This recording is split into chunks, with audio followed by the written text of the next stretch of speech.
La rationalité économique impose un schéma uniforme de fonctionnement qui se réduit à la rentabilité, la performance et l'efficacité, en excluant l'individualité et les sentiments. Cet ordre omniprésent engendre son lot d'aberrations quotidiennes. Il existe des structures alternatives, quelques lieux différents peuplés de personnes qui cherchent aussi à vivre autrement. Elles se regroupent et créent des endroits qui défient les structures institutionnalisées, les modes d'organisation formels et occasionnellement la loi. En Suisse, existent de nombreux centres autogérés. Ce documentaire vous en présente 3. Espace Noir à Saint-Imier, l'espace autogéré de Lausanne et le centre autonome de jeunesse à Bienne.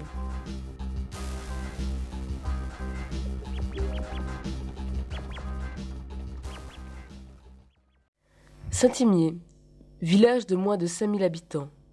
Ici, l'activité économique principale est l'horlogerie. Espace Noir est un centre culturel d'inspiration libertaire, autogéré, contenant une librairie, un cinéma, un théâtre, salle de conférence, salle de musique, une galerie et une taverne. Qu'est-ce qui a donc poussé des gens à créer un centre culturel autogéré? Pour répondre à cette question, un retour dans le temps permet de comprendre l'histoire de la lutte ouvrière de la région. Dans cette région, on a complètement nié l'histoire de la région. Il n'y a pas d'histoire de cette région depuis 2 siècles. Au XIXe siècle, les conditions de travail sont déplorables. Le travail des enfants, dès l'âge de 8 ans, y compris dans les métiers pénibles comme dans les mines de charbon, sont monnaie courante. La journée de 12 à 13 heures est la règle. Les salaires de misère ne peuvent couvrir les besoins fondamentaux des familles. Il n'y avait bien sûr ni retraite, ni congés payés, ni assurance chômage. Le capitalisme sauvage est en pleine expansion et sous la protection des États et des armées.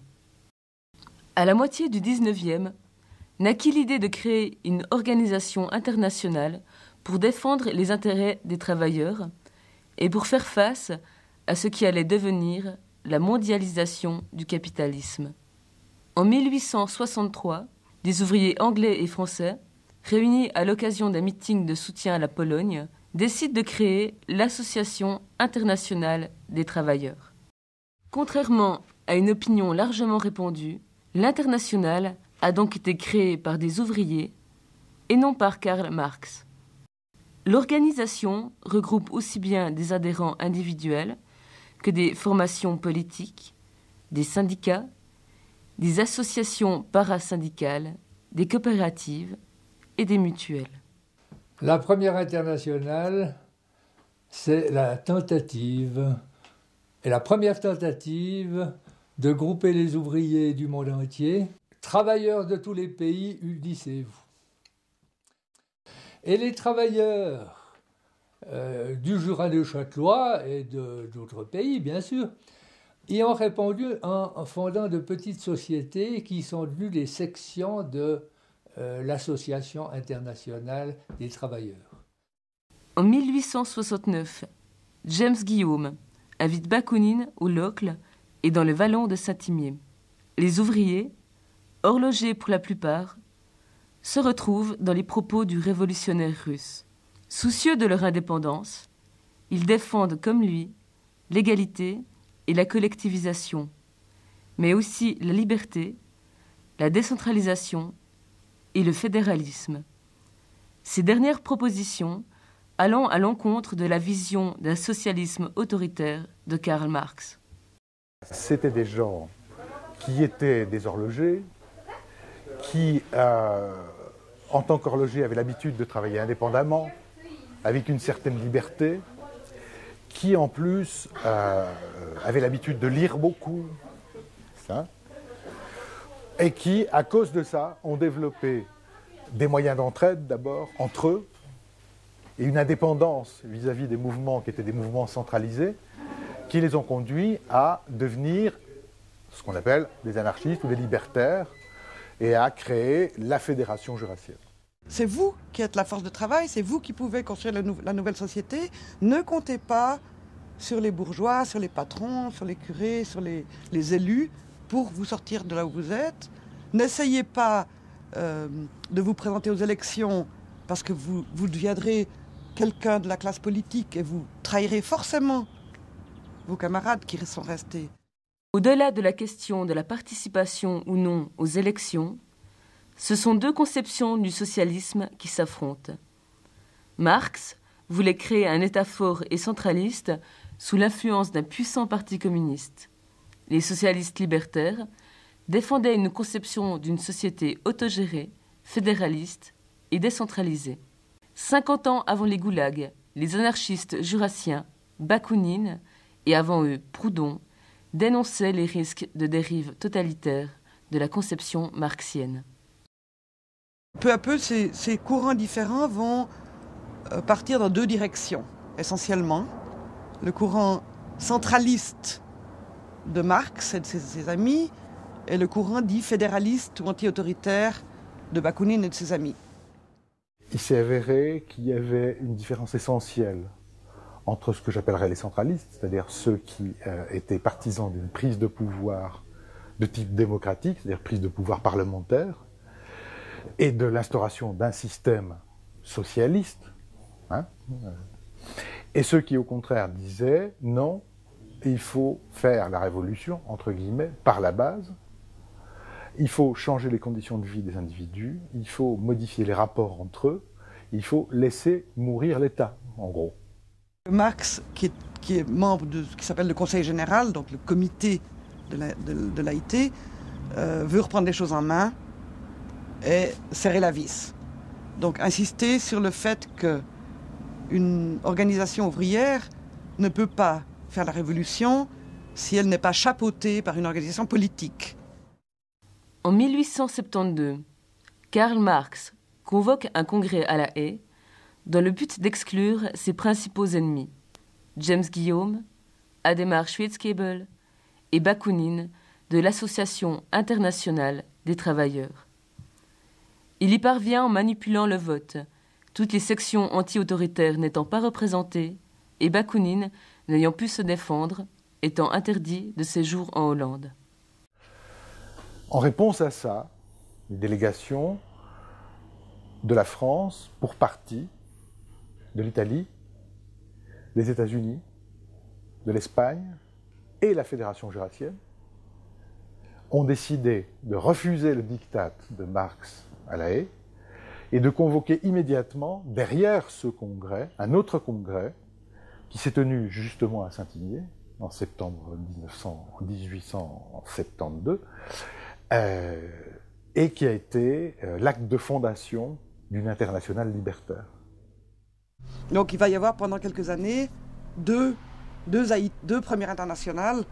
C'est pour ça qu'on a appelé l'une centraliste ou autoritaire si on est méchant, et l'autre fédéraliste ou anti-autoritaire. Alors, ça va être l'arrêt de mort de la première internationale. L'internationale de Marx disparaîtra rapidement après ces événements. Celle des anti-autoritaires survivra quelques années encore. Alors, du côté des centralistes, ça va donner lieu à la naissance de partis social-démocrates, de syndicats, un peu comme les syndicats qu'on connaît actuellement.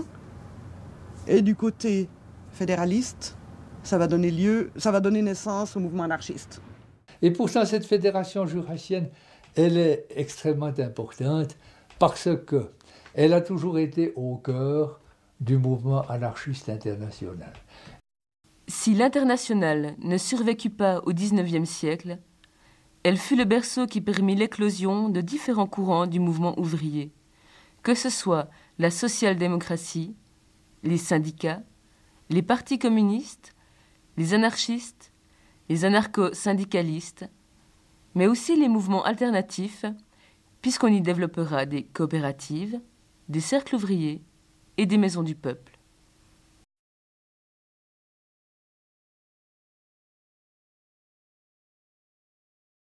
Les avis concernant le lien entre Espace Noir et la Fédération jurassienne diffèrent quelque peu selon les personnes. On pourrait dire la Fédération jurassienne, c'est le mythe fondateur d'Espace Noir. Donc, comme il y avait un mythe fondateur, évidemment, culturellement, ça a implanté peut-être plus facilement, ça a permis quand même qu'Espace Noir existe, qui garde peut-être ce côté libertaire. Encore une fois, c'est pas le fondement. L'idée, c'est pas, il y a eu la Fédération jurassienne ici, et donc c'est ici qu'il faut créer un lieu qui que. Mais la parenté, quand même, elle était assez évidente. Et elle était revendiquée. En même temps, ici, alors voilà, on dit c'est le lieu où a été créée la Fédération jurassienne, c'est le point de départ de l'anarchisme, entre guillemets, organisé. Mais personne ne sait ce que c'est ici, dans tout le village. Moi, j'ai fait toutes mes classes, mes classes obligatoires dans ce village. Je n'ai jamais entendu parler ni de la Fédération jurassienne, ni de Bakounine, ni de rien de tout ça, pendant mes 9 années de scolarité obligatoire et même plus loin. Ça n'existe pas, ça a été totalement occulté. Donc on dit anarchiste, c'est un truc, c'est aussi vague ici que ça peut l'être dans n'importe quel lieu. Hein. Alors, Espace Noir donc, se revendique de l'anarchisme, de la pensée libertaire. Alors, la première des choses, bien sûr, c'est sa volonté de fonctionner de façon autogestionnaire, autant que faire se peut dans une société qui n'est pas du tout autogestionnaire. Donc, c'est un champ d'expérimentation. C'est libertaire aussi parce que justement, ça défend ses valeurs, qu'on lutte contre le racisme, qu'on lutte contre l'exploitation de la main-d'œuvre, qu'on lutte contre le sexisme, qu'on lutte pour toute une série de choses qui sont proches de l'anarchisme. C'est aussi parce que il y a la volonté, justement, que les gens prennent en charge leur quotidien, donc prennent en charge leur culture, que les gens se rencontrent et fassent quelque chose d'Espace Noir. Un petit groupe d'une dizaine de personnes provenant de la région ont rénové un bâtiment voué à la destruction dans le but de créer Espace Noir tel qu'il se présente aujourd'hui, avec ses différents secteurs d'activité.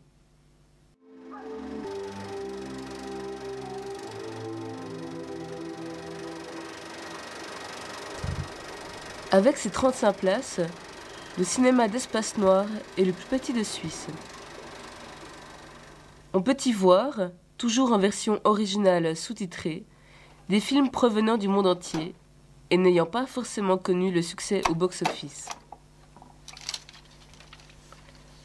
On y découvre des films de réalisateurs moins connus, des productions à petit budget, ou encore des œuvres touchant des thèmes brûlants comme le racisme, la misogynie ou la précarité.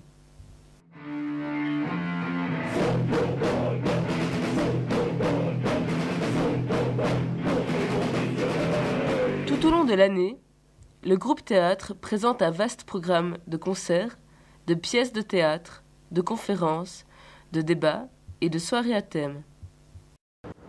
Ouais, justement, du point de vue de la scène puis du théâtre, on est un des rares de la région justement à pouvoir se permettre à pouvoir produire des tout petits groupes qui commencent sur une scène. Ça, je trouve que c'est quand même assez vital dans une région qu'on ait ce genre de scène-là.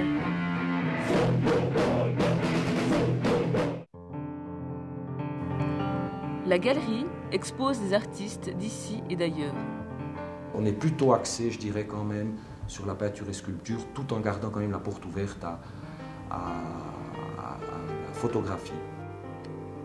Une ligne artistique rigoureuse a été choisie afin de présenter les travaux de qualité. On a délibérément choisi l'art abstrait. L'art abstrait, pourquoi ? Parce que là aussi, c'est un art qui est proche de nos conceptions libertaires. Pourquoi ? Parce que c'est la possibilité de faire abstraction des frontières, des morales, des cultures différentes. Et je dirais l'art abstrait, par définition, est un art qui se fie des frontières et du reste. C'est donc un langage universel. La librairie propose un choix varié de livres sur l'histoire de la région, des classiques de la littérature et autres ouvrages de sciences sociales et politiques. Elle offre aussi différents écrits traitant de l'anarchisme. De plus, Elle assure un service de commande personnalisé de livres, DVD et cassettes vidéo. Enfin, une station d'accès à Internet est mise à la disposition du public.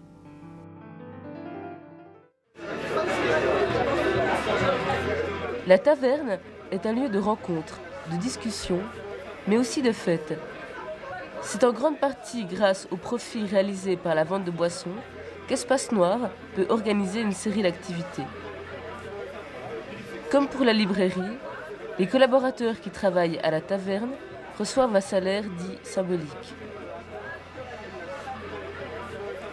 On tient à la disposition des clients, outre la presse locale, un large éventail de la presse alternative et indépendante.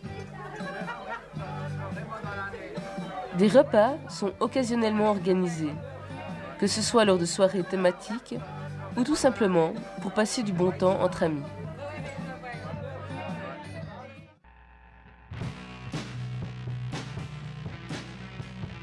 Étant un lieu d'aspiration libertaire fonctionnant en autogestion, Espace Noir fait face à plusieurs enjeux, que ce soit au niveau des idéologies, du mode de fonctionnement, de la participation, des contraintes reliées à l'argent ou de la réputation de le milieu. 1, 2, 3, 4. L'anarchisme, ce n'est pas une théorie. C'est quelque chose qui consiste à regarder la manière dont on peut vivre dans ce monde et dans cette société.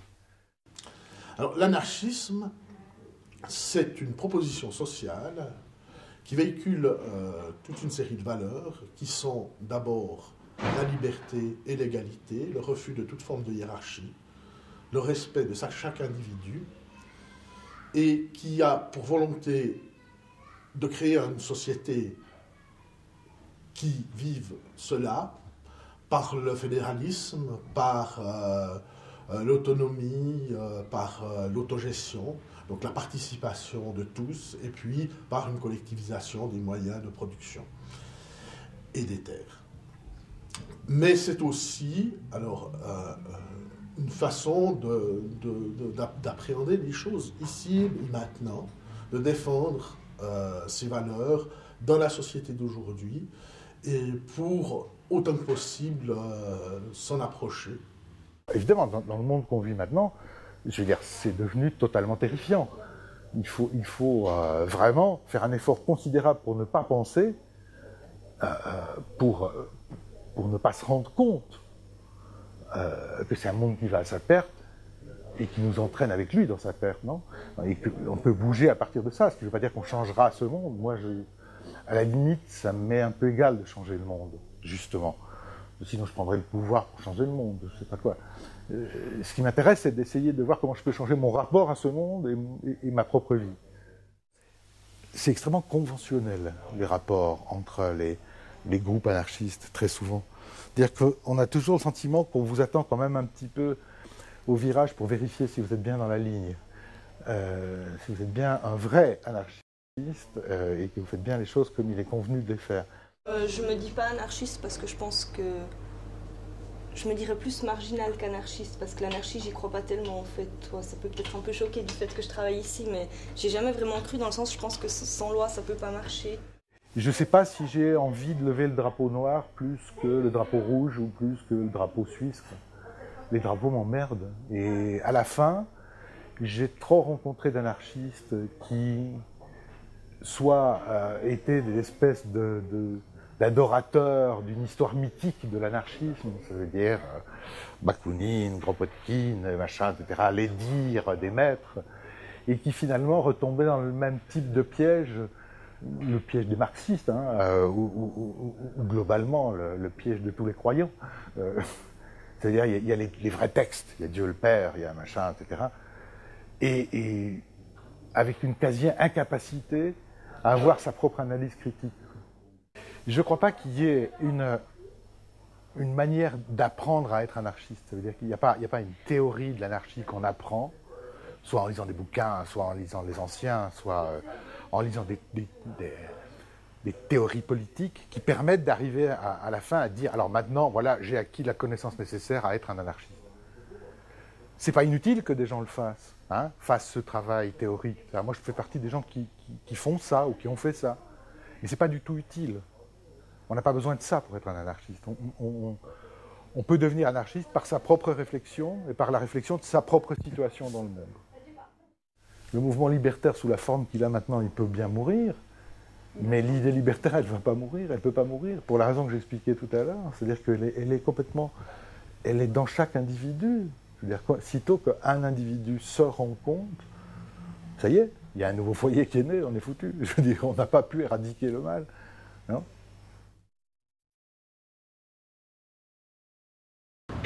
L'autogestion, c'est... Quand on y pense d'abord, quand on nous dit ouais, anarchie ou autogestion, on se dit ouais, chouette, c'est tranquille, c'est un peu à la touriste et tout. Puis finalement, moi je trouve que c'est presque plus difficile de travailler sous un modèle d'autogestion parce qu'on doit se prendre en charge nous-mêmes. Genre, on n'a pas un gars qui est derrière nous pour nous dire tout le temps, ben voilà, à telle heure tu fais ça, puis telle heure tu fais comme ça, puis tu viens demain à 5 heures pour faire. Puis c'est à nous de se rendre compte, puis de dire, bon ben voilà, il y a ça à faire, quand c'est que je le fais, puis comment je m'organise avec les autres, et puis. Mais c'est des fois un peu ambigu pour savoir jusqu'à quelle responsabilité on peut aller, qu'est-ce qu'on peut prendre sur nous-mêmes sans demander aux autres, qu'est-ce qu'on doit demander aux autres, puis des fois c'est un peu ambigu. Ouais, du fait qu'on essaye vraiment de fonder un groupe de personnes unies, ça c'est difficile, mais on essaye quoi, soudé, où la parole est libre, où on peut amener ce qu'on pense, où on a des suggestions, on peut argumenter et tout. Dès que je pense qu'ailleurs, dans un lieu où il y a un patron, ben, le patron c'est le patron, puis si t'es pas patron, t'as rien à dire. Tandis qu'ici, justement, on est tous responsables, on est tous entre guillemets un petit peu patrons, et puis quand il y a un truc, on en parle tous ensemble pour essayer de trouver une solution ensemble. C'est justement pas toujours facile, c'est la difficulté de l'autogestion, mais ouais, c'est aussi sa richesse, mais c'est ça qui est différent. À Espace Noir, les décisions sont habituellement prises par consensus lors des séances de gestion du lundi soir. C'est, je dirais, pas la façon la plus facile de travailler, puisque là, on doit tenir compte de toutes les différentes tendances, de toutes les différentes sensibilités. Je trouve que c'est une bonne chose d'avoir un choix, puis de pouvoir se dire, ben, là, je m'investis, j'ai la possibilité de travailler autrement. Ça me demande probablement beaucoup plus d'énergie, mais j'ai d'autres compensations. Niveau travail, c'est plus polyvalent, c'est plus varié, on est plus libre dans nos emplois du temps, dans nos horaires. Et puis je pense qu'il y a plein d'autres personnes à qui ça pourrait plaire de travailler comme ça, mais c'est un investissement de temps, d'énergie qu'on fait. C'est l'implication qui peut être des fois vraiment fatigante. Tu dois énormément t'impliquer dans la chose. Tu n'as pas le droit d'arriver en touriste, de faire ton petit truc ou de repartir. Tu dois vraiment vouloir la chose à fond, puis travailler là-dessus. On déchante, ça se passe pas exactement comme on voudrait. On remarque qu'on a beau dire que c'est une coopérative, que c'est autogéré, il faut qu'il y ait des rôles de patron, il faut qu'il y ait des rôles de meneur, il faut qu'il y ait des rôles de... Puis quand il n'y a pas ces rôles-là, ça s'essouffle. Ça demande beaucoup d'investissement, c'est parfois lourd, c'est parfois décourageant. Mais pour moi, je le fais aussi parce que ça m'intéresse. C'est très formateur. Hein. On apprend plein de choses en travaillant dans un lieu d'expérimentation comme celui-là.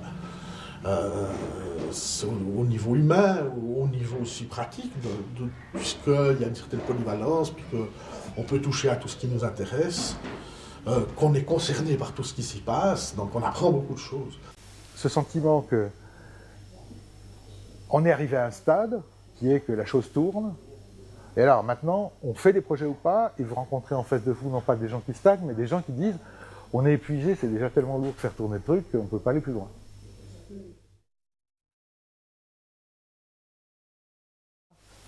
L'idée première était de refuser tout subventionnement, de fonctionner en autogestion réelle, avec les, entre guillemets, sacrifices que ça pouvait supposer.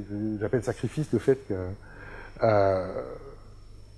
qu'évidemment, on savait dès le départ qu'il ne pouvait pas y avoir des salaires mirobolants et que si c'était histoire de faire carrière, c'était pas le bon endroit. Enfin, il fallait évidemment accepter de vivre simplement. Puis bon, il y a quand même une autre mentalité. C'est pas forcément la mentalité profit qui passe en premier, c'est un côté un peu plus Ouais, c'est une alternative. C'est une alternative qu'on a. On a des fois plus le choix dans notre façon de travailler et tout. On est plus libre. On fonctionne avec peu d'argent, pas assez pour pouvoir être tranquille. Il y a une certaine précarité. De dire qu'on n'a pas de salaire, ça convient pas. On n'a pas de salaire, genre argent, on reçoit pas 20 francs ou 50 francs en fin de soirée, mais le salaire, c'est plutôt un genre de connaissance et puis de pratique. C'est vraiment intéressant. Donc, on est tributaire de l'argent, des lois du marché. On ne peut pas se libérer tout seul des lois du marché. Ou alors, il faudrait être complètement autosuffisant. Mais pour ça, alors, il faudrait une ferme, il faudrait pouvoir produire tout ce qu'on consomme. Et c'est pas notre but non plus, parce que notre but, c'est de faire évoluer la société, c'est pas de faire quelque chose dans son coin. Nous sommes quasiment pas subventionnés et donc totalement libres par rapport à nos choix ou à nos prises de parole. Pour nous, il est clair que la première des choses, c'est garder notre autonomie. Donc si on reçoit une subvention, si on recevait une subvention, en aucun cas, ça serait sous condition. Alors c'est soit subvention sans condition, soit pas de subvention. Pour nous, ça c'est clair. Bon, ça se sait, Espace Noir à Saint-Imier, que c'est un lieu... Saint-Imier, c'est pas bien grand, alors s'il y a un lieu qui est un peu autrement, bah, ça se sait tout de suite. Hein. Il y a eu plusieurs échos. Il y a des gens qui ne sont jamais venus ici parce qu'ils ont dit c'est encore des drogués qui ont fait un lieu. Moi, je me souviens quand j'étais petite fille, puis que j'étais à l'école, j'entendais parler d'Espace Noir comme vraiment un lieu où il y avait tous les toxicomanes du coin qui y étaient, où il fallait vraiment pas mettre les pieds, c'était pas un lieu convenable. Peut-être ce qui est dommage d'avoir ici un Espace Noir que ce soit fait à Saint-Imier. Et qu'à Saint-Imier, on a eu... La seule réponse qu'on a eue, en fait, c'était un bon suivi de la clientèle. Mais il n'y a pas eu de... Il n'y a pas beaucoup de gens qui se sont greffés autour du projet pour l'épauler, le seconder les gens. Ouais, des fois je dis, je travaille Espace Noir, quoi, tu vas bosser là, mais c'est un milieu, c'est pas bien là, c'est tout. Puis je suis là justement pour dire que c'est pas le cas, et puis viens voir une fois, puis tu verras bien. Alors, évidemment, il y a évidemment les deux pôles qui sont représentés, avec ceux qui sont entièrement pour Espace Noir et ceux qui sont entièrement contre Espace Noir. Je pense que la plupart des gens ont une méfiance, c'est vrai, vis-à-vis d'Espace Noir, mais ils ne sont pas complètement opposés à Espace Noir. Et je peux dire que depuis les 15 ans qu'on existe, petit à petit, on commence à rentrer dans la réalité sociale de l'endroit. Pour ça, il y a quand même une évolution. Ça, il n'y a aucune raison de faire ça ici. Personne ne demandait. Ça répondait il y avait une bande d'illuminés, il n'y en avait pas beaucoup, une dizaine au départ, à rêver de ça, mais il n'y avait pas de demande. C'est toujours la même chose. L'horlogerie, c'est ça. Créer une montre, c'est quoi? C'est créer un mécanisme qui répète éternellement le même, exactement le même. Si c'est pas tout à fait pareil, ça va pas. Et ça finit par déteindre sur le caractère des gens. Donc c'est vrai que ici, tout ce qui n'est pas déjà connu, déjà vu et déjà expérimenté est louche, et délicat, difficile à passer. Alors on a suivi ça, évidemment. Juste la connerie, qui est énorme, je veux dire. Donc on s'est vraiment motivé pour essayer de présenter une autre, je ne dirais pas une culture alternative, mais une autre culture. À nous maintenant de faire en sorte qu'Espace Noir ne perde pas son âme. Ah bah alors Espace Noir c'est toujours du jour au lendemain, je sais pas. Enfin, pour permettre aux personnes provenant d'autres pays de vivre une expérience d'autogestion, Espace Noir offre la possibilité de faire un stage au sein de la coopérative. Le monde comme il est, le monde comme on le vit, ne me concerne plus. Je n'ai plus d'avis sur lui, il ne m'intéresse absolument plus. Je n'ai pas envie de participer à rien qui le conforte ou qui l'excuse ou même qui l'améliore. Je trouve qu'il est parfait. Il a réussi son coup, le monde comme il est parfait. Il est totalement atroce, il est parfait. 1, 2, 3, 4.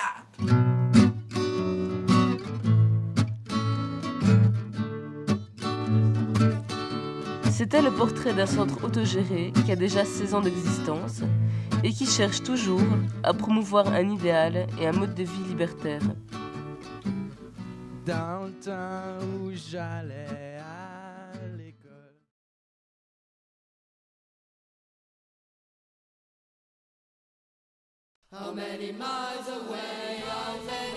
Nous prenons la route pour Lausanne, pour rencontrer les gens de l'espace autogéré qui ont tenu à se présenter à leur façon.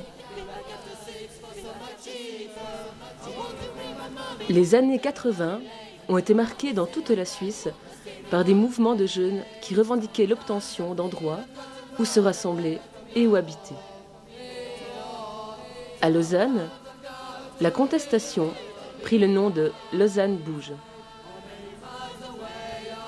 À l'hiver 2002, nous comptons encore quelques squats où habitent des gens décidés à vivre autrement, malgré le risque de se faire expulser, parfois violemment, par les autorités.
Les revendications ne s'arrêtent pas qu'aux questions de logement. Il faut aussi un espace de rencontre et d'action qui soit stable et autonome. C'est dans ce contexte qu'en 1993, le premier espace autogéré s'est créé. Les lieux d'occupation se succèdent au rythme des expulsions. Ton unique philosophie c'est tout pour moi. Ton unique finalité c'est tout acheter. Les flottes, les bêtes, les hommes, les vies pour te servir. Et puisqu'après ta faim, tout ça n'apportera plus. Et plus autant que tu peux, les richesses de la terre.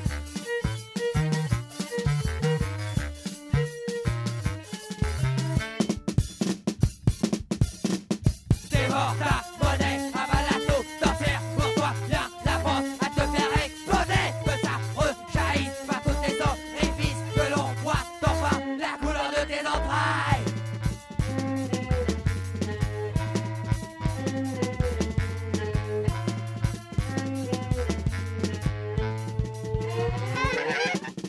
Et transforme les forêts en cimetières urbains. Et transforme les montagnes en décors plastiques. Et transforme les mers en cuves de pétrole.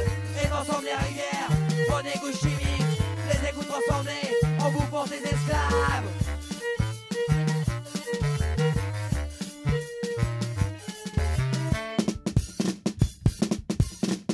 Dévore ta monnaie, avale la taux sorcière. Pour toi, viens la France à te faire exploser. Que ça rejaillisse par tous tes orifices. Que l'on voit enfin la couleur de tes entrailles.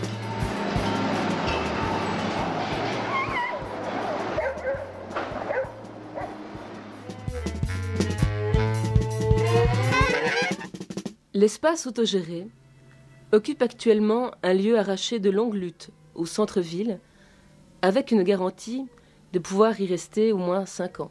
Issu de la mouvance alternative radicale et du milieu des squats lausannois, l'espace autogéré organise des activités politiques et culturelles anti-profit. Il est animé par un noyau dur d'une 30aine de personnes. Il est ouvert à toutes et à tous, mais les gens de l'espace autogéré refusent l'accès aux sexistes, flics et autres fachos. Ce n'est pas une organisation au sens strict du terme, mais une expérience tentant de vivre autrement au quotidien. Entre organisation désorganisée et anti-organisationnelle organisée, l'espace autogéré se constitue de différents groupes de travail.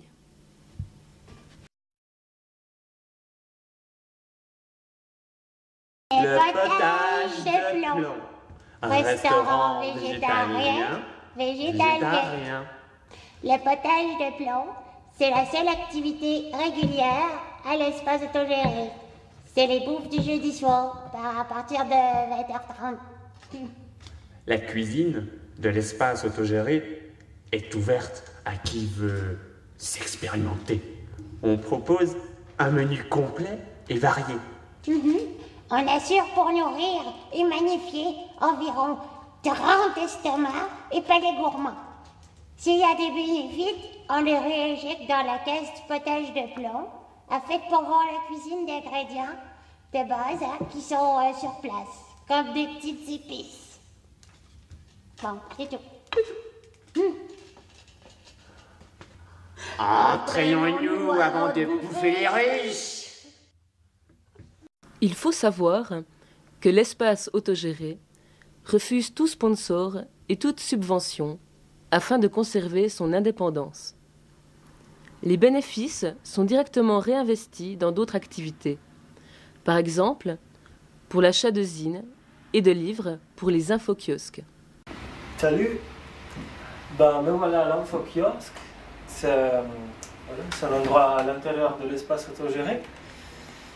On y trouve différents zines qui viennent à la fois d'endroits autogérés un peu comme celui-ci, ça permet d'établir des échanges.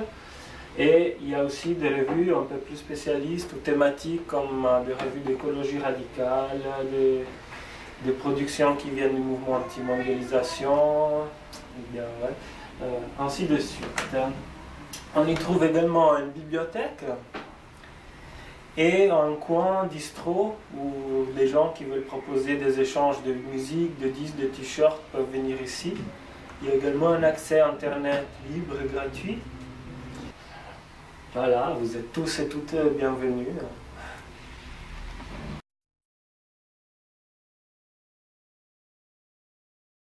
Nous sommes un groupe de femmes de l'espace autogéré qui avons construit un infokiosque féministe au sein de l'infokiosque.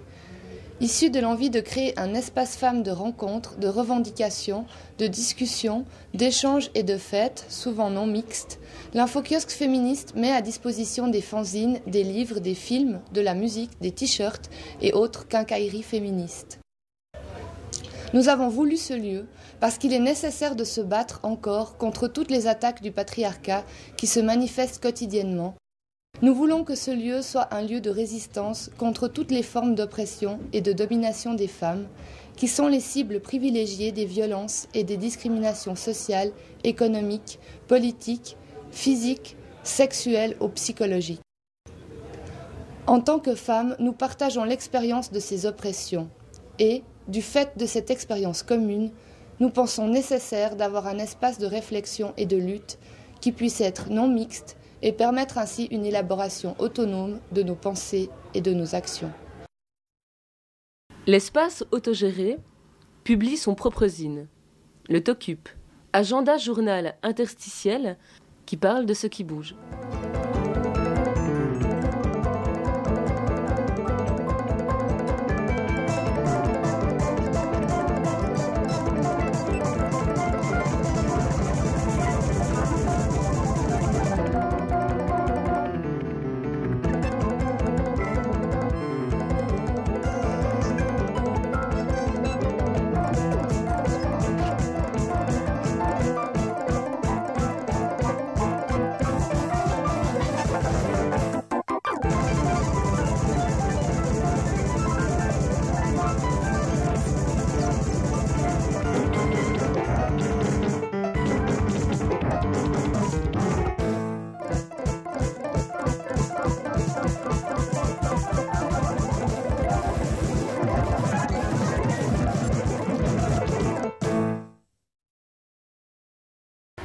Ok, alors le collectif du Gard, le groupe anti-répression, se crée il y a quelques années, surtout pour lutter contre les violences policières. L'objectif un peu du groupe anti-répression est d'organiser des défenses plus collectives, histoire de ne pas individualiser le problème, soit des manifestations ou bien des revendications. Derrière aussi toute la répression, il y a le fait de vouloir casser les gens, éviter qu'ils continuent à se réunir, de se voir, d'imaginer d'autres choses, de construire une autre société ou bien d'empêcher celle-là par des petits bouts de moyens d'avancer de cette manière. Donc le Gard essaye de collecter en fait un peu tous les témoignages pour essayer d'organiser justement une défense collective. Donc pour l'instant on est plus sur la défensive que sur l'offensive. On a sorti une petite brochure qui sont nos droits face à la police parce qu'on se rendait compte que les gens, les copains, copines se faisaient souvent piéger durant les interrogatoires parce qu'ils parlaient de choses dont ils avaient vraiment rien à voir avec l'interrogatoire. C'est-à-dire qu'on s'auto-inculpait. Donc l'idée était de sortir une petite brochure de nos droits face à la police pour savoir ce qu'on pouvait dire et pas dire. Donc apprendre aux gens à refuser de répondre, je crois que c'est hyper important. C'est pas parce qu'on te pose une question que tu es obligé de répondre. Les gens n'ont pas l'habitude en fait de se dire on n'est pas obligé de causer à l'autorité parce qu'on nous apprend il faut dire alors qu'on n'est rien obligé de dire. Donc un des objectifs du Gard, c'est on a déjà peu de droits mais en même temps c'est de les connaître et puis de les diffuser quoi.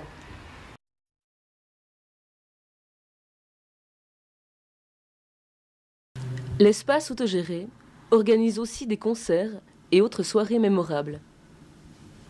Le groupe concert se charge plutôt d'avoir le contact avec les groupes, faire les prêteries dans la programmation qu'on a avant de soumettre la programmation au réu général.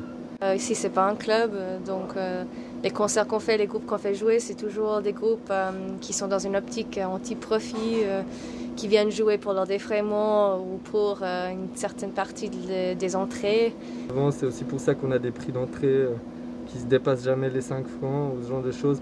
On essaye si c'est possible de faire gratuit ou prix libre, mais ça arrive assez rarement parce qu'il y a toujours cette histoire de défraiement, mais c'est quand même vers ça qu'on a envie de tendre.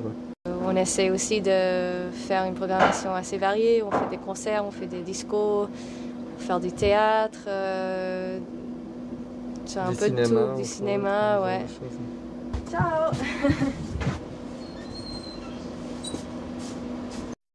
Dans la salle de concert, un bar est ouvert pendant les différentes soirées. Ça, c'est le bar métal. C'est le bar de la salle de l'espace autogéré. Et comme le nom le dit, c'est un bar fait de métal. Mais c'est plus qu'un bar. C'est un atelier métal. Voilà, allez, je te soude en bout là. L'atelier de soudure est un lieu de créativité, mais aussi de préparation pour les actions extérieures. Il existe un autre atelier, celui de la sérigraphie, où sont confectionnés sur des matériaux habituellement de récupération, des affiches, t-shirts, cartes de visite ou tout autre imprimé.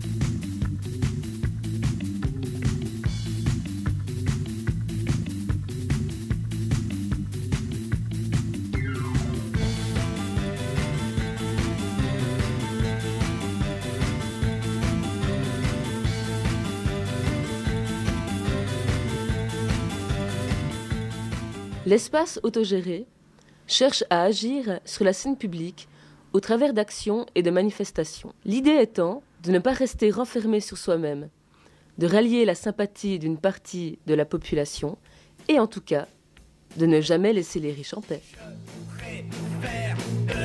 Nager dans la mer, de faire l'amour au bord de la rivière.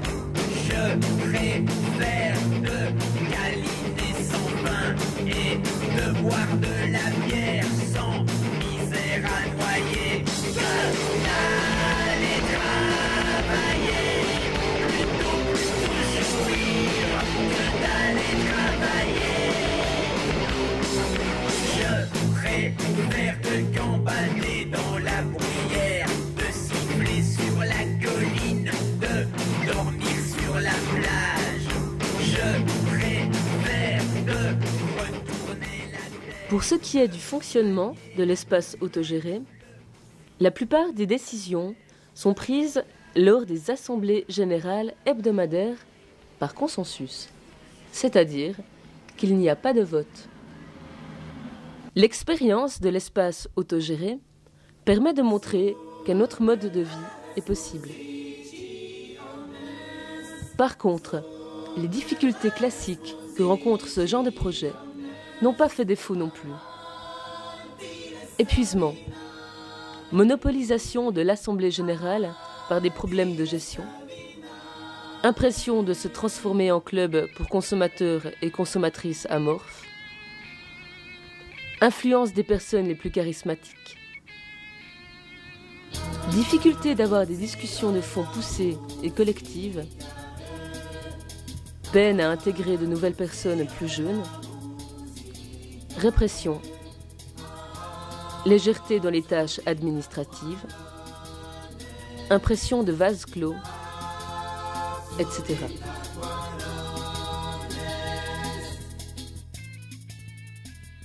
À Lausanne, derrière les imposants bâtiments du centre hospitalier, se trouve un haut lieu de la culture libertaire. Alors vous êtes ici au CIRA, qui s'appelle donc le Centre international de recherche sur l'anarchisme. C'est un nom un peu pompeux pour quelque chose qui est avant tout une bibliothèque. Marianne Henkel est historienne. Elle travaille depuis 40 ans au CIRA.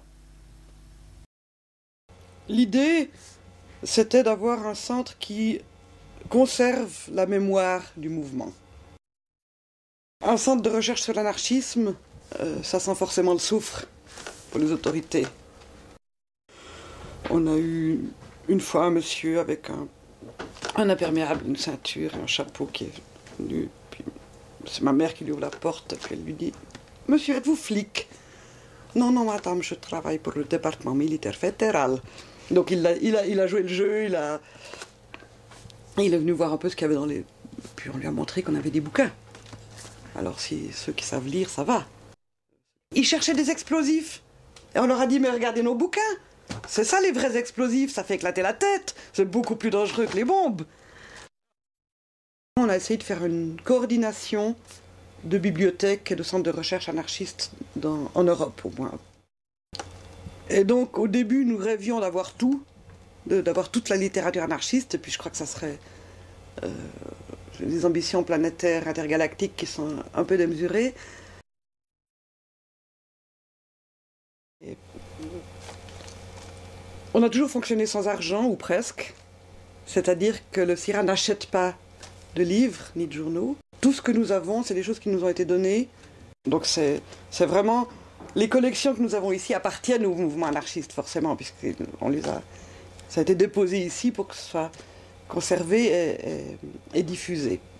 Ça fonctionne beaucoup sur la confiance. Je pense que, par exemple, je pense pas qu'on vole chez nous, comme en général dans les bibliothèques, on vole. Puis les anarchistes volent aussi parfois, mais ils volent pas de livres au CIRA. Ça, c'est très bien. Ils négligent parfois de les rendre. Et puis quelquefois ils mettent de l'ordre chez eux, au point que un lecteur anglais nous a renvoyé un bouquin qu'il avait emprunté 21 ans auparavant. Hélas, il faut beaucoup d'ordre, même si on est anarchiste, si on veut gérer une bibliothèque. Embarquons maintenant pour le plus ancien centre autonome de Suisse encore existant aujourd'hui. Il se trouve à Bienne, cité bilingue, où la mouvance alternative est bien vivante et ancrée dans l'identité de la ville.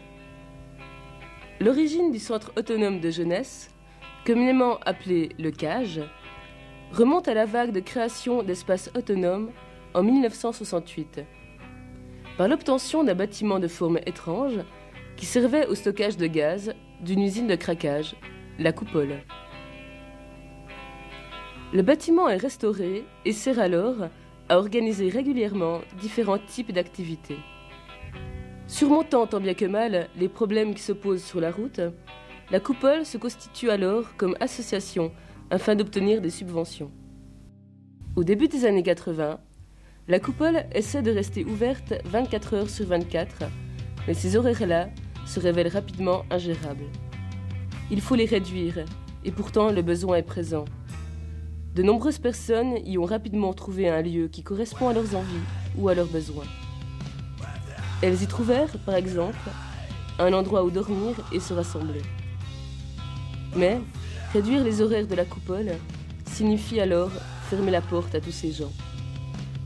La solution alternative à ce problème fut la création de nouvelles structures autonomes, celles-ci développées par et pour les gens qui les revendiquaient. C'est ainsi, par exemple, que très rapidement s'organise le sleep-in, sorte d'auberge d'urgence permettant à tous d'avoir un lit, ainsi que la cuisine populaire et d'autres structures autonomes rattachées aux cages. Il y a une orientation de base du centre qui date du début des années 80 avec le manifeste qui est toujours encore en vigueur aujourd'hui, a été adopté en 83 après de longues discussions de plus d'une année. Et ce manifeste donne une couleur, je dirais, plus précise d'orientation libertaire et où cette orientation-là est, je dirais, majoritaire au centre depuis ce moment-là. Mais ça ne veut pas dire que tous les gens qui sont actifs au centre soient des anarchistes, loin de là. À l'heure actuelle, le CAGE est une sorte de fédération qui coordonne et soutient financièrement un vaste réseau de services, projets, groupes de travail et groupes d'activités répartis dans toute la ville. Grâce au manifeste adopté en 1983, le CAGE s'organise de manière minimale afin de diversifier ses activités tout en gardant une structure qui soit gérable. Je suis content d'avoir trouvé le sleep-in. Actuellement, j'ai eu un problème de logement. Je me suis retrouvé sur la rue. On m'a accueilli ici. Je vais passer une semaine ou deux, je ne sais pas. Demain, j'ai peut-être trouvé encore un logement, mais actuellement, c'est le zénith, parce que aller chercher quelque chose au dernier moment, vous ne trouvez pas bien. Vous arrivez ici, vous êtes accueillis, pas de problème. Le sleep-in a été créé afin de répondre aux besoins, présents à Bienne, d'avoir une structure d'accueil pour les personnes ne sachant où passer la nuit. Il s'agit de 24 lits, d'une cuisine à disposition, ainsi que le matériel nécessaire à chacun et chacune pour se laver, faire sa lessive. Chacun peut en profiter s'il en a besoin. Il vient, il s'inscrit, on a un livre, et puis on ne veut pas savoir de où il vient, ça ne nous intéresse pas. On écrit le nom, l'âge. L'âge, c'est plutôt pour nous, pour la statistique. Ouais. Et puis le numéro du lit. Et puis il paye 5 francs. Et puis après, il peut être comme à la maison. Il peut se sentir à la maison. La ville subventionne le sleep-in avec comme condition de réserver les 2/3 des lits à des personnes de Bienne. Sinon, la gestion du lieu est assurée par les personnes qui y travaillent. Qu'on n'a pas de chef qui nous dirige comme ça, que c'est dans notre responsabilité comment on veut mener tout ça. Et puis aussi c'est aussi c'est aussi le contact avec les gens, toutes sortes de gens qu'on rencontre ici, puis on a des discussions, et puis on voit comment les gens y vivent, les histoires des gens, tout ça, c'est un peu la vie ici Chacun a besoin d'être là, que ce soit ceux qui travaillent et ceux qui viennent dormir. Parce que quelque part, on forme une famille tous ensemble. Moi, peut-être on peut pas vraiment dire famille, mais on est là ensemble. Au moins, c'est cette partie que je suis avec eux. Puis j'essaie de les aimer à ma manière à moi. Quelqu'un qui est dans la rue, il peut pas aller sonner comme ici. Il peut venir sonner et puis on ouvre la porte et puis il peut dormir. Et nous, on a la règle que c'est 3 mois que quelqu'un peut rester ici, avec des prolongations s'il faut. Mais 3 mois, et puis pendant ce temps-là, il doit s'organiser quelque chose, ou bien... Et puis on reste en contact avec lui, on lui demande, ouais, t'as organisé quelque chose, t'as trouvé déjà quelque chose, ou bien, ouais, on regarde avec lui. C'est pas qu'après 3 mois, on dit, oh, tu dois partir maintenant. Parce que c'est un sleep-in, en principe c'est un endroit d'urgence pour dormir. Et puis si les gens ils restent trop longtemps ici, ça leur fait pas du bien en principe.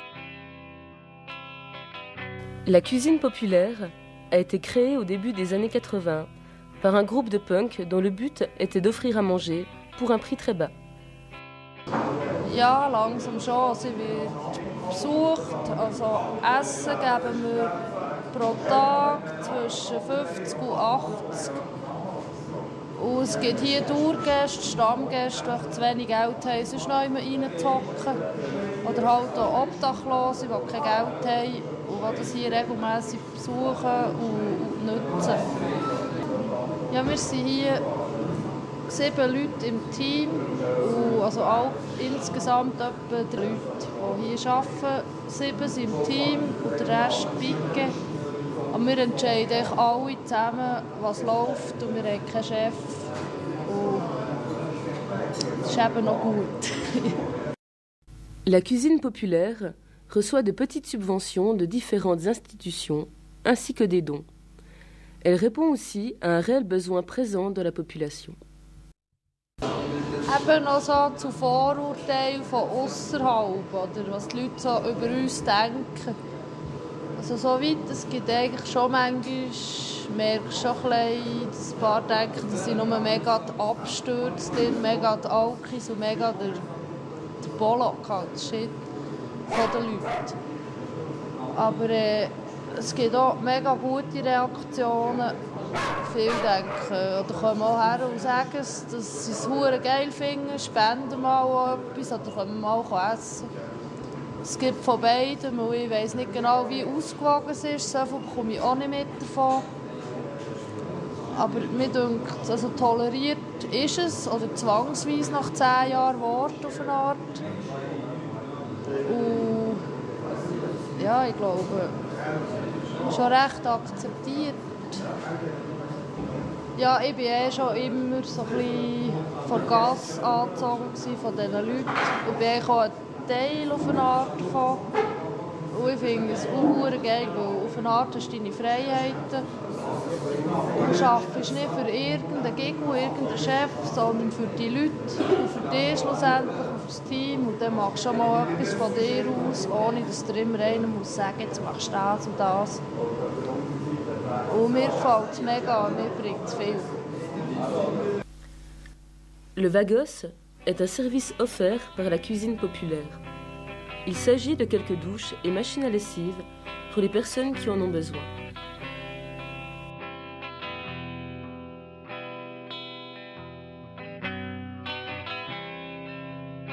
Le cage comprend aussi un infokiosque, le Chat Noir. L'infokiosque, c'est un peu la vitrine ou l'interface de contact du centre vers la ville, vers l'extérieur, vers les gens qui viennent pas, qui se déplacent pas forcément le mardi. C'est aussi un des seuls téléphones publics où les gens peuvent appeler un numéro et poser des questions. En plus de tenir à disposition des usagers la presse alternative, l'infokiosque de Bienne assure la circulation de l'information entre les différentes villes. Il permet également de coordonner les actions et campagnes nationales. Donc là, par exemple, on a cette manifestation du 16 mars manifestation antifasciste à Berne. Alors là, on a le matos, à la fois flyers, affiches, etc., que les gens peuvent venir chercher ici comme lieu central pour Bienne, pour les utiliser là où ils sont. La commune autonome est formée d'une imprimerie et d'un lieu de vie communautaire axé sur le partage et sur l'entraide. Il y a plusieurs raisons de vivre comme ça, ou il avait, je dis déjà. L'une, c'était vraiment stratégique, politiquement, ce qu'on veut vivre, comment on veut changer le monde, créer un nouveau monde, créer, comment est-ce qu'on dit, une nouvelle humanité, et surtout travailler sur soi. Alors, c'était aussi assez important. Chacun réfléchit sur soi, parle sur soi, essaie de changer quelque chose avec ce qui vient de son histoire, les problèmes qu'on a, toujours les mêmes, de les voir et de changer quelque chose parce qu'il y a d'autres qui font avec. Au fil des ans, la commune autonome est devenue l'imprimerie alternative de référence sur la place de Bienne. Créée il y a 30 ans, elle occupe à temps partiel 4 personnes qui travaillent en autogestion. Tu dois te sentir responsable pour tout, pour le fonctionnement entier. Tu ne peux pas juste prendre un petit extrait et dire ça c'est mon petit coin, je le gère, et puis le reste, ça m'intéresse pas, ça va pas. Elle fournit ses services à diverses associations, mais aussi aux individus et aux petites entreprises. Le grand capital, je pense, on voit la répartition de la richesse au monde, elle est très inégale. Alors là, ça c'est, je pense, le fond de tout un peu. Quand je pense tout le monde, tous les cadres qui travaillent ici ont l'impression que faire partie, même si on peut pas s'éloigner, puis on n'est pas complètement ailleurs, on fait partie aussi de l'économie. Donc cette division du travail, même si c'est indirect, on est aussi dedans. On peut dire ça, je peux pas faire, donc je ne veux pas participer à la production d'armes, je veux pas. Le CAGE publie un zine, Le Noir et Rothe, qui parle des activités, des manifestations et des luttes à Bienne et au niveau national. Non loin de la coupole, se trouve, dans une usine désaffectée, le Schrottbar, un autre secteur relié au CAGE. Plus qu'un bar, il s'agit d'un milieu de vie créé par la trentaine de personnes qui y habitent. Puis, le Schrottbar, c'est un petit peu tout des sculptures soudées en fer, de la ferraille. D'ailleurs, Schrott, ça veut dire de la ferraille. C'est nos premiers bars, on l'avait fait avec des bouts de ferraille qu'on avait récoltés, assez beaux, Puis ils avaient tout soudé ensemble, c'est de là qu'il vient le nom, en fait. Je veux dire, je sais pas, on a commencé des années en arrière, j'avais encore un groupe avec quelques-uns d'ici et tout. Et puis, on a commencé à faire des petits tours, à connaître des gens, on a commencé à organiser des concerts ici. C'est comme ça qu'on a fait un espèce de réseau. Et puis, que la famille s'est agrandie. Et puis là, elle est immense, je crois qu'il n'y a pas un continent qu'on ne connaîtrait pas quelqu'un ou comme ça. Et puis tout le monde est bienvenu de passage, ça c'est clair, La communauté vécut ainsi 7 ans avant de se faire expulser. Pendant 2 ans, les gens du Schrottbar ne purent rester plus de 3 mois au même endroit. On parle encore de cette période en la nommant l'Odyssée. Mais depuis 3 ans, ils ont trouvé, grâce à l'aide de nombreuses personnes, une place où vivre et installer le bar. Donc elle n'est pas vraiment squattée, on paye un espèce de loyer symbolique. Mais là, on vient d'apprendre il y a 1 heure que fin octobre, on devait partir. Donc l'Odyssée recommence. Puis comme il y a l'expo 2002, là, cette année, à Bienne, qui est de juin en octobre, quelque chose comme ça, c'est clair, on est juste évicté pour après l'expo, comme ça, on va pas déranger, que dalle. Ça fait chier. Là, le premier truc, c'était « Ah non », d'abord j'étais là « Non, non ». Je dis « Ah non, ça va pas recommencer toute cette odyssée, Parce que bon, voilà, on a quand même eu 3 ans la paix, mais Surtout un endroit assez grand, assez chouette à trouver, ça sera difficile, quoi. Moi, j'espère qu'il y aura un petit peu du soutien aussi, quoi, parce que par rapport à la ville, il y a des chances peut-être. Mais ce n'est pas un déménagement de plus qui empêchera les gens du Schrottbach de se trouver un nouveau lieu où vivre à leur manière. C'est un petit peu une autre façon de vivre aussi. Je sais pas, les gens, ils habitent dans des maisons que j'aimerais pas habiter, ils vont travailler toute leur vie pour payer ça. Et puis, je sais pas, moi j'ai des autres priorités dans la vie. Ça veut pas dire que j'ai envie de m'asseoir le cul dans un fauteuil puis rien foutre, quoi. Bien que c'est chouette de temps en temps, puis bien se torcher la gueule, c'est bien aussi, quoi. Mais je sais pas, moi j'aime aussi faire des trucs, et puis des trucs qui ont un sens pour moi. Si tu veux un petit peu quelque chose qui te plaît, il a toujours fallu lutter pour, quoi. Et puis bon, c'est de l'énergie que tu mets, tu la mets pour toi, tu la mets pour ta famille, quoi, tes potes. Et puis ça, c'est de l'énergie qui est plus facile à investir, quoi, je trouve. Ça, anarchiste ou communisme ou des trucs comme ça, on a plutôt tendance à, quand quelqu'un il nous vient avec ça, lui tourner le dos parce qu'on s'en fout, quoi. Je sais pas, c'est n'importe quoi. Pourquoi il y a tout partout la guerre? Parce que les gens, ils ont des différents avis politiques ou religieux ou je sais pas quoi. Donc nous, on n'a pas ça, quoi. Nous, tu vis et puis tu fais ta vie, quoi.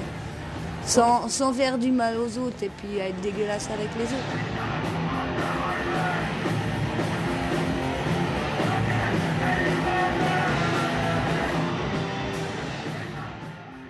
Ce qui est certain, c'est qu'on a eu des générations de gens qui ont passé là, qui ont appris des choses là, que ce soit à fonctionner collectivement, que ce soit à gérer un projet,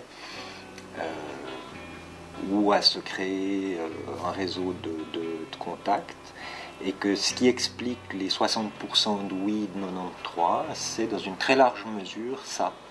Parce que ces gens sont pas tous dans l'alternative pure et dure ou l'autogéré, mais sont en partie des gens qui font une carrière politique, fondent une famille, trouvent du boulot dans une boîte, deviennent journalistes, etc., etc., etc. Et pour tous ces gens, je pense que le centre, quelle que soit maintenant leur position politique ou leur vision du monde, le centre a été un lieu dans leur histoire qui est un lieu important. Et où, à cause de ça, ils sont prêts à le défendre. Oui, je peux dire, le monde étant ce qu'il est, c'est clair qu'on est essentiellement en opposition. Hein.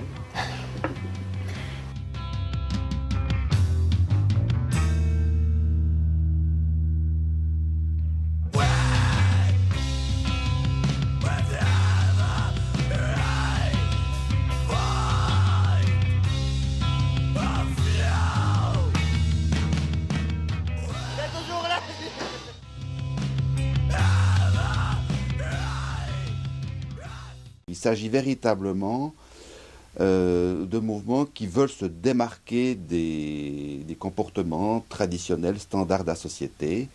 Et c'est à travers leur pratique, leur manière de penser, que cette dimension alternative se met en place et qu'on les considère comme telles.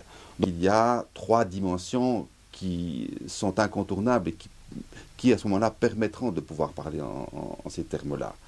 C'est tout d'abord des sentiments d'appartenance, des sentiments identitaires. Il faut qu'on se sente appartenir à un mouvement d'idées ou à des préoccupations donc, partagées par plusieurs. C'est une définition, la définition d'un adversaire. Il faut que le mouvement s'oppose à quelque chose de bien précis. Hein. Et puis, un troisième élément qui permet de pouvoir véritablement parler de mouvement social, c'est qu'il y ait un projet, hein, qu'il y ait une alternative, si je puis reprendre ce terme, à ce qui existe véritablement.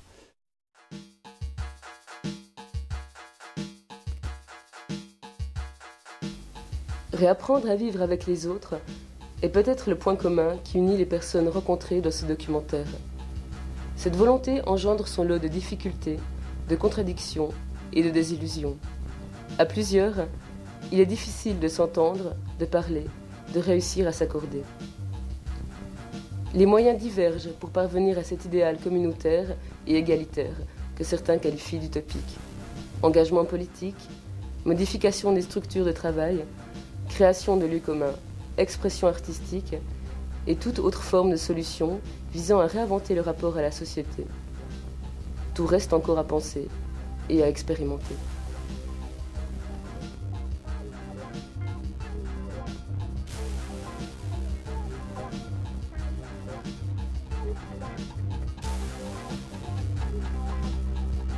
C'est la loi du plus fort qui est légalisée. On nous fait croire à une légalité qui peut nous permettre de changer les choses, mais c'est ça l'utopie. C'est pas l'anarchie qui est une utopie en fait.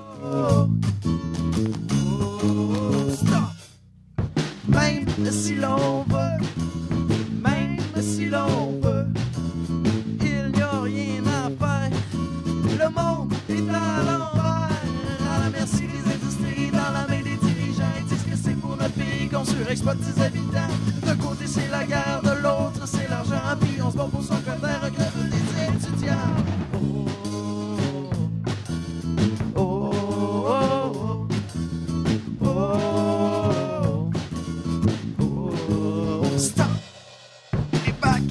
S'en mêlent contre le président.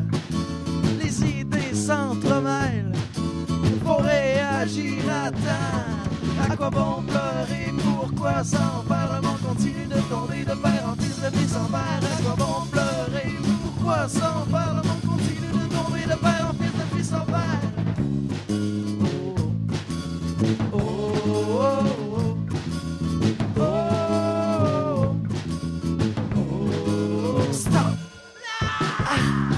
Droit devant, vers l'éternité. Et si ça continue, c'est le monde qui va craquer. Les poumons